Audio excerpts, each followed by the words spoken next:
Tu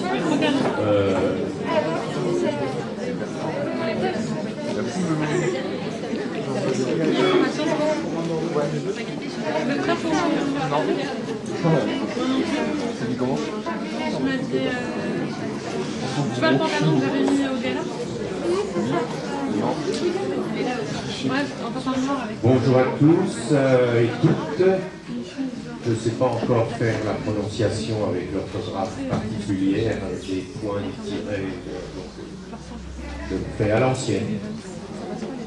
Donc aujourd'hui nous avons invité Bertrand Badi qui a bien voulu venir nous voir comme chaque année pour nous dire des choses sur la géopolitique internationale.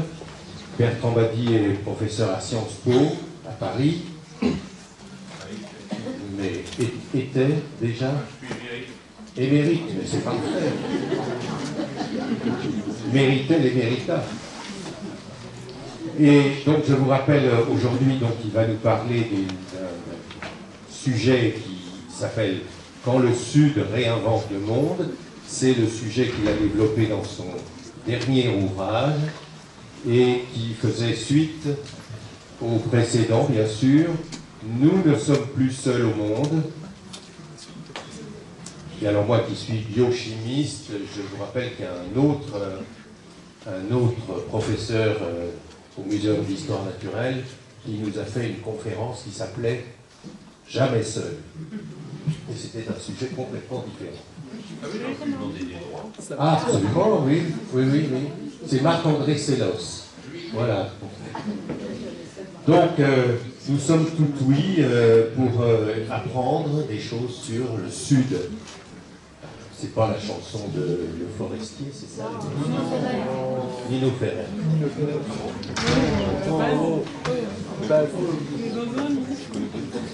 Je ne sais plus du tout comment c'était cette affaire-là.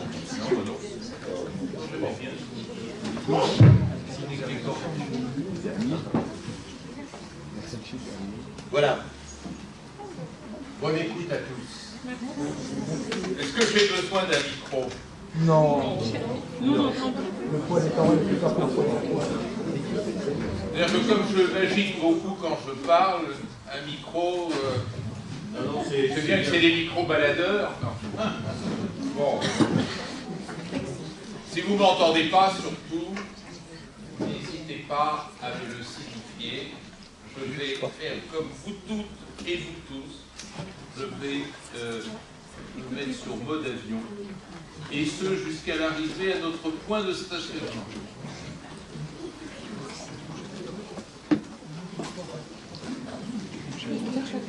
Et paramètres, mode avion, activé.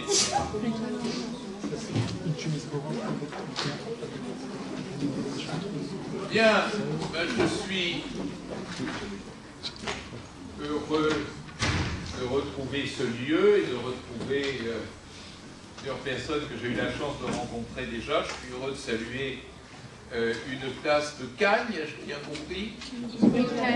Hippocagne.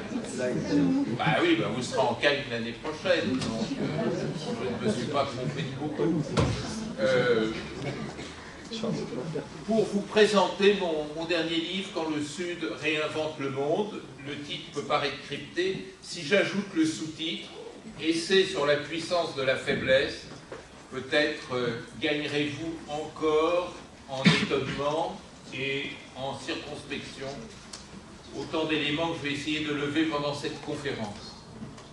Comme je l'ai indiscrètement indiqué il y a quelques minutes, je suis professeur émérite et vous verrez quand ça vous arrivera, mesdemoiselles, messieurs, hippocagneuses et hippocagneux, eh bien, sentant venir le froid éternel, ça c'est le général de Gaulle qui avait fait cette belle formule, je me suis retourné sur ma carrière d'internationaliste, c'est-à-dire de spécialiste des relations internationales. J'ai essayé d'en faire le bilan.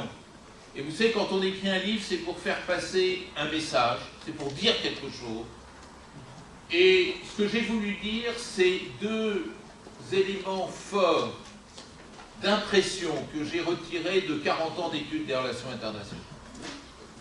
La première impression est un grand étonnement. Je me suis dit, mais pendant 40 ans, j'ai travaillé sur des livres, j'ai étudié à partir de travaux, j'ai discuté avec des collègues, j'ai lu les journaux, j'ai écouté les analystes et les observateurs, et toujours j'avais le même sentiment, que le Nord parlait au Nord, et quand il parlait du Sud, c'est avec le langage du Nord. Ce qui est une source d'erreur absolument gigantesque. Est-ce qu'on peut véritablement interpréter ce monde entier de 7,5 milliards d'êtres humains à partir de ce gros milliard que représente le nord de l'humanité?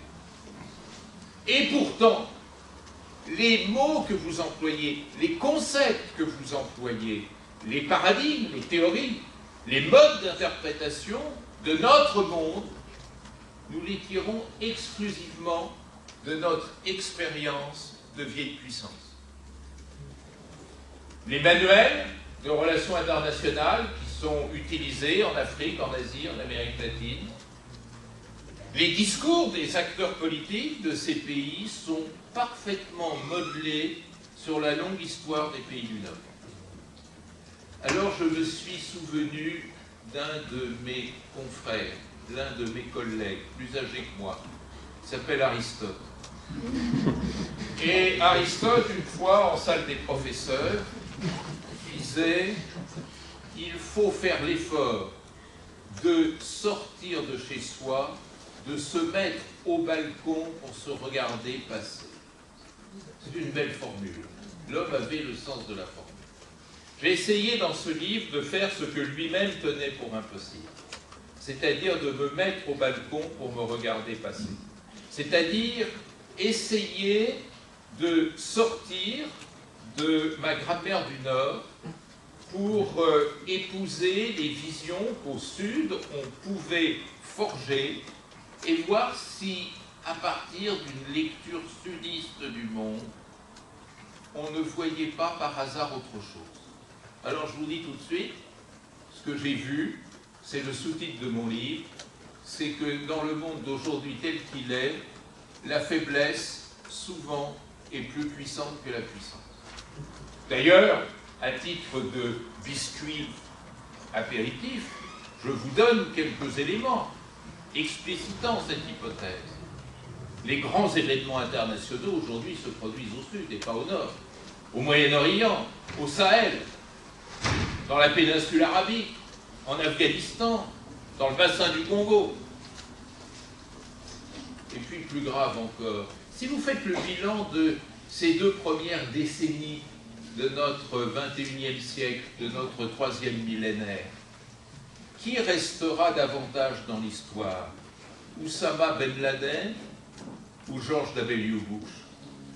George W. Bush, on l'a déjà oublié. Il faut dire que celui qui est en ce moment à sa place fait oublier tout le monde. Mais Oussama Ben Laden, il est dans la tête, dans les obsessions de tous. Alors, qu'il n'y ait pas de malentendu entre nous dès le départ de ma conférence, ce n'est pas un numéro de propagande en sa faveur, c'est pas ça mon travail. Le cancérologue ne fait pas la propagande pour le cancer, mais simplement le fait que les acteurs qui aujourd'hui comptent sont pour la plupart hors de ce cercle des vieilles puissances et appartiennent véritablement à ce fameux Sud dont je vous expliquerai dans un instant pourquoi j'en parle au singulier. Et donc ça, c'était ma première hypothèse qui me poussait à écrire ce livre. Est-ce que, vu du Sud, le monde n'a pas une autre allure que celle que l'on entend sur TF1, sur TF2, sur TF3, sur TF4, sur TF5, etc. Et puis, il y a autre chose, moi, qui m'a frappé pendant 40 ans de métier en relations internationales, c'est l'entêtement dans l'erreur. Je vous le dirai, je vous le présenterai tout à l'heure. les 30 ans de politique étrangère qui nous séparent de l'époque de la chute du mur, dont on célébrera le 30e anniversaire en novembre prochain. C'est 30 ans d'erreur. Toutes les interventions, et elles sont nombreuses, des vieilles puissances dans le Sud ont abouti à l'échec. Pêle-mêle, Somalie, Afghanistan, Irak, Syrie, Sahel, à chaque fois c'est l'échec. Et pourtant, on continue sur toujours la même idée et la même hypothèse, comme si celle-ci était gagnante alors qu'elle est perdante. Alors, je ne suis pas médecin, mais j'avais été passionné de lire un article sur la loi Dunning-Kruger. Je ne sais pas si vous connaissez la loi Dunning-Kruger. La loi Dunning-Kruger est une loi de psychologie, de psychopathologie, qui dit la chose suivante: moins on est performant, plus on a tendance à surestimer ses capacités. Ah bah écoutez, il n'y a pas de meilleure définition que l'on puisse donner de la politique, et surtout de la politique internationale. Et c'est assez troublant. C'est-à-dire, comment, dirait-on, chaque échec en politique étrangère encourage celui qui en est l'auteur et le responsable à recommencer, mais en mieux, donc en pire. Alors pourquoi? Pourquoi cet entêtement? J'essaierai de répondre à cette question, j'ai essayé de répondre à cette question, je ne vous donnerai pas tous les éléments de réponse, sinon on n'aurait plus envie d'acheter de livres, mais si vous voulez savoir la fin du feuilleton, il faudra évidemment sortir les 14 € que, non pas moi, mais l'éditeur qui est au fond de la salle ne manquera pas de vous réclamer. Alors, vous disiez enfin, cher Président, ce qui a failli m'étrangler, que je donne dans la géopolitique. Enfin, je vais vous faire une confidence, je hais la géopolitique. La géopolitique, c'était la science des grands papas pas très au courant des choses de feu. Aujourd'hui, justement, ce qui me frappe dans les relations internationales, c'est qu'elles sont totalement, et ça je le dis en particulier pour nos amis étudiants ici présents, complètement disjointes de cette vieille géopolitique. Qu'est-ce que c'est que la géopolitique? La géopolitique, c'est la tentative de donner une explication territoriale aux transformations et aux évolutions des relations internationales. Or, ce qui manque aujourd'hui, pour qu'on puisse sérieusement parler de géopolitique, c'est justement cette dimension territoriale. C'est-à-dire que nous sommes passés très vite, c'est-à-dire pendant ma courte vie, d'un monde territorialisé, impeccablement territorialisé, c'est-à-dire où les distances comptaient, où le territoire devenait un enjeu majeur de politique internationale, où les frontières étaient considérées comme indiscutables et infranchissables, à un nouveau monde dans lequel la distance n'existe plus. Et quand vous dites à un prince, à un gouvernant, que la distance n'existe plus, vous le faites souffrir parce que la distance, c'est la principale ressource du prince. Dans le monde ancien, dans le monde dit westphalien, c'était dans la capacité inégale de maîtriser la distance qu'on trouvait la base de la distinction entre gouvernant et gouverné. Le gouvernant était celui qui avait la maîtrise de la distance, la maîtrise de l'espace, alors que le gouverné était impuissant face à l'espace et face à la distance. C'est même comme ça que nos départements et nos arrondissements ont été tracés dans notre histoire. Mais aujourd'hui, la distance n'existe plus. Aujourd'hui, avec ceci, je peux immédiatement entrer en contact avec Singapour, avec Hong Kong, avec Sydney, avec Johannesburg, etc. Et ne parlons pas d'Internet. Et surtout, dispensez-vous de la question qui m'est souvent posée à la fin, mais regardez, les Chinois n'ont pas accès à Internet, ce qui d'abord est complètement faux, car le nombre de Chinois touchés par Internet, y compris Google, est quelque chose de tout à fait remarquable. Et permettez-moi de vous citer une courte anecdote. La dernière fois que j'étais à Pékin, j'étais comme tout le monde en addiction parce que ça faisait 24 heures que je n'avais pas consulté mes mails. J'ai cherché Google sur mon appareil, évidemment je n'arrivais pas à le trouver pour les raisons politiques que vous connaissez, et le jeune assistant du collègue qui m'invitait m'a dit « Oui, c'est la muraille de feu, mais en 3 minutes je vais la franchir. » Et il me dit « Voilà Google. » Je n'ai pas l'illusion de croire que j'étais seul au monde à pouvoir ainsi agir. N'oubliez pas non plus qu'il y a dans l'Afrique d'aujourd'hui 350 millions de téléphones portables connectés. C'est-à-dire que ce qui était une vraie source d'inégalité au temps de jadis ne l'est plus aujourd'hui. C'est-à-dire que l'interconnexion, c'est-à-dire que la capacité de transcender la distance, et c'est-à-dire aussi la capacité de s'affranchir des frontières sont aujourd'hui telles que la distance ne structure plus les comportements sur la scène mondiale. Mais c'est dire aussi que le territoire est dévalué. C'est-à-dire que nous sommes entrés dans un monde véritablement post-territorial. Oh, bien sûr, il y a toujours les douaniers de Fernand Reynaud. Oui, bien sûr, il y a toujours ces tracés sur les cartes. Mais regardez les grands conflits qui ont lieu aujourd'hui, dont je vous parlerai dans un instant. Ils ne sont plus rythmés par des enjeux territoriaux. Le territoire n'est plus l'enjeu de la dispute. Il n'y a plus l'Alsace-Lorraine d'hier. Il n'y a plus les Sudètes d'hier. Et on pourrait ainsi continuer. Nous sommes entrés dans un monde où l'ordre international se fait, se défait et se refait sous la pression des dynamiques sociales.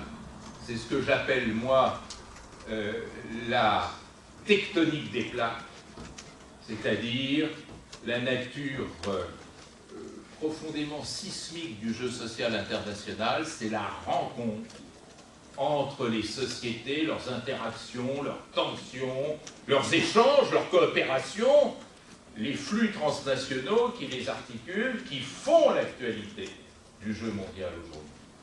Alors, si vous avez un panier près de vous, écrivez le mot géopolitique, mettez le papier en boule et mettez-le au panier. La géopolitique, c'est fini. Sauf pour Monsieur Lacoste, c'est-à-dire quand même 90 ans. Alors, tout ça pour vous dire que il faut essayer une toute autre grammaire. Une toute autre grammaire que je voudrais vous présenter en 3 parties. Ça me change. Ça, c'est l'avantage de la retraite. Je n'obéis plus aux règles de Sciences Po qui m'obligeaient à m'exprimer en 2 parties et 2 sous-parties. Pour montrer ma différence, je vais vous parler en 3 parties. J'ai trouvé un plan extrêmement original. Première partie, d'où vient-on? Deuxième partie, où sommes-nous? Et troisième partie, où allons-nous? Comme ça, si vous voulez savoir où on va, il faudra attendre la fin de ma conférence. Parce que si je commençais par où allons-nous, après la première partie, tout le monde sait pas. D'où vient-on? Eh bien, j'en ai déjà parlé, mais c'était peut-être pas forcément le même public, mais je ne veux pas abuser ceux qui ont eu soit la gentillesse, soit le masochisme de revenir cette année. Je vous ai longtemps parlé ici, j'ai longtemps parlé ici du système westphalien. Je pense que le système westphalien, mesdames et messieurs les étudiants d'Hippocane, vous vivez avec de manière intime et forte. Le système westphalien, c'est ce premier système international qui s'est cru très vite universel. Ce système international qui a été peu à peu inventé à la sortie du Moyen-Âge et qui reposait sur une formule profondément originale, ignorée jusqu'à ce temps de la Renaissance, c'est-à-dire le monde serait constitué de la juxtaposition d'unités territoriales, nous dire voilà, souveraines. Le monde serait le résultat d'une juxtaposition d'unités territoriales souveraines. La formule était magique, elle était géniale, elle était révolutionnaire. Entre je dirais le 14e, 15e, où elle a commencé à se mettre en place, jusqu'au 17e, où elle a été officialisée par la paix de Westphalie, 648, la paix de Westphalie, les traités de Münster et Poznań. Alors, elle était géniale, pourquoi? Parce que si vous réfléchissez à l'identité de ce système dont nous sommes les produits et les enfants, il était en totale rupture avec ce qui dominait le monde jusque-là, c'est-à-dire les systèmes impériaux. Les systèmes impériaux n'admettent pas la juxtaposition. Les systèmes impériaux reposent sur l'idée de rayonnement. L'Empire rayonne sur le monde, et notamment sur ses marges, car un empire n'a pas de frontières, ne l'oubliez jamais. Il a des marges, c'est-à-dire ces zones un peu grisâtres, ni noires, ni blanches, ni internes, ni externes, qui justement sont la marque de la tutelle impériale. Tutelle impériale qui niait donc l'autonomie des unités territoriales, mais tutelle impériale qui était accompagnée jusqu'à cette renaissance européenne de deux autres phénomènes qu'il faut bien mettre en évidence. D'abord, la théocratie pontificale, et là, par définition, le pape n'a aucune frontière, n'a pas de territoire, il n'a qu'un espace illimité et infini qui a pour logique de s'universaliser. C'est ce que veut dire catholique, n'oubliez pas. Et puis, cette troisième composante de notre Europe prémoderne, qui était la féodalité, qui, elle, avait une conception socio-économique de la territorialité, c'est-à-dire qui venait mêler l'autorité économique, sociale et politique du seigneur. Inventer l'État-nation et la juxtaposition d'État-nation, c'était rompre avec ces trois caractéristiques, c'était construire un système international reposant ainsi sur la territorialité et la souveraineté. Magnifique. Et d'autant plus magnifique que l'onction donnée à ce nouveau système était celle de la raison, que vous retrouvez chez tous ceux qui sont à l'origine de la théorie westphalienne. J'ai nommé Hugo Grotius, 1625 De Jure Belli ac Pacis, très grand livre de ce juriste néerlandais, Thomas Hobbes, dans le Léviathan, et tous ceux qui vont accompagner le siècle des Lumières. Oui, mais il y a un hic. Il y a un hic. Il y a un hic. Vous voyez le hic? Le hic, c'est que lorsque vous dites que le système international désormais est composé de la juxtaposition d'unités territoriales souveraines, c'est qui va régler la circulation.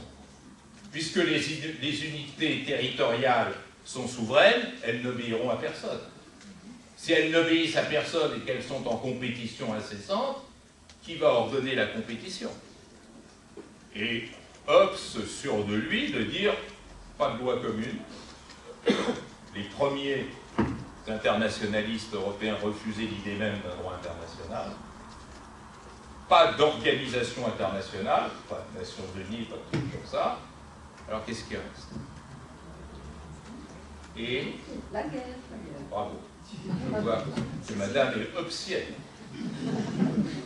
C'est-à-dire que nous avons inventé au centre de notre culture européenne l'idée de la guerre comme norme du jeu international.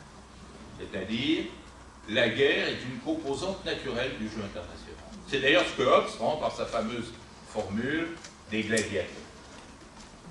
Eh bien, tout ceci est une mystérieuse alchimie qui a rencontré 4 malencontres. Malencontre, j'aime beaucoup ce terme, qui est un tantinet précieux, mais que nous devons à ce qu'est probablement le philosophe politique le plus éblouissant de notre civilisation, hélas oublié aujourd'hui, qui est M. Étienne de la Boétie, qui, à part la rue qui porte son nom à Paris, est totalement oublié des uns et des autres. Chers étudiants, je vous invite à lire le discours sur la servitude volontaire, qui est un véritable chef-d'œuvre d'intelligence. Et les 4 malencontres en question, quels sont-ils? On s'en doute.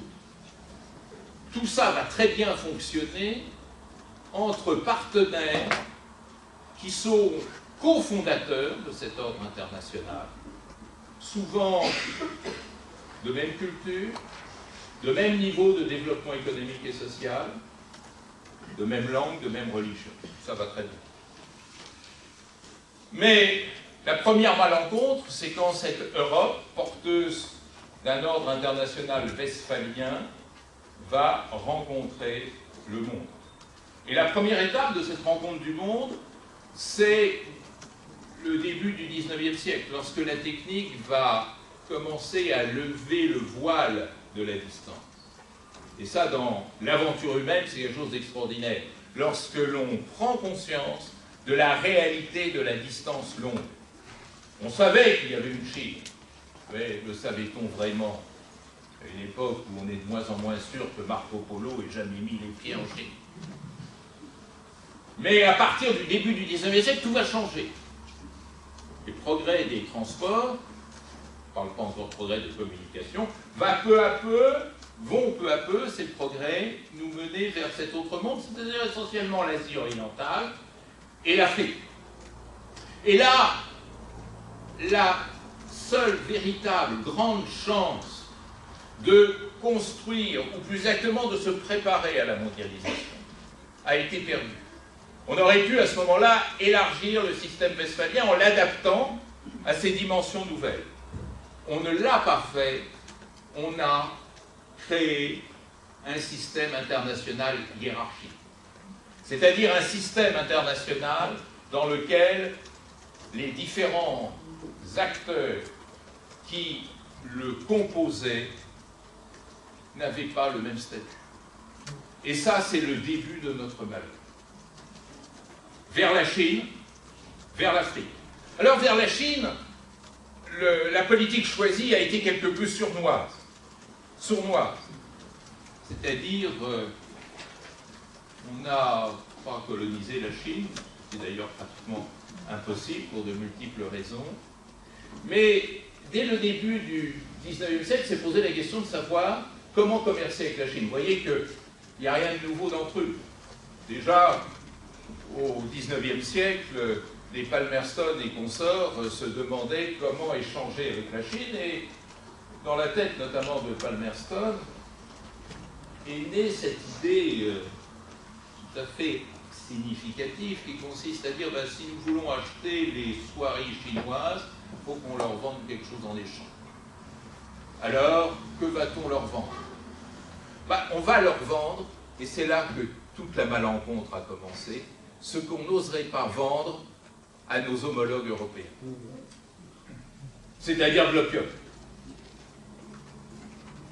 Et effectivement, contre la soie chinoise, on a déchargé dans le port de Canton les stocks d'opium cultivés en Inde, dans l'Empire indien.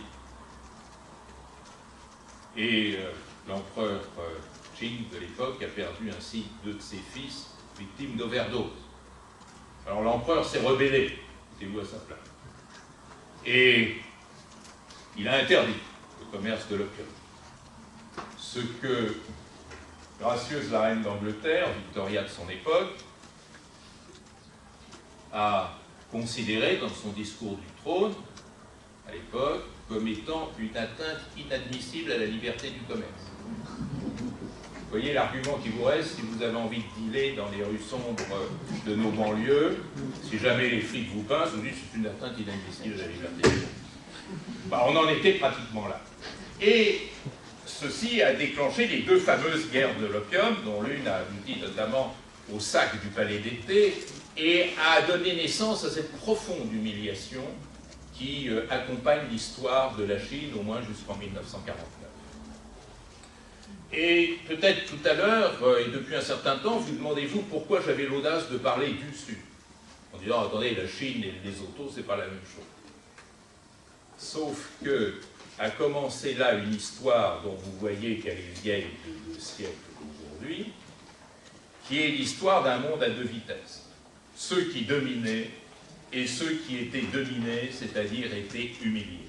Et ce que l'on a sous-estimé, c'est la profonde unité qu'il y a eu désormais entre tous ceux qui ont été unis. Et ça, c'est un élément structurant du système international qui est énorme, que nous ne voyons pas parce que nous regardons toujours depuis notre fenêtre.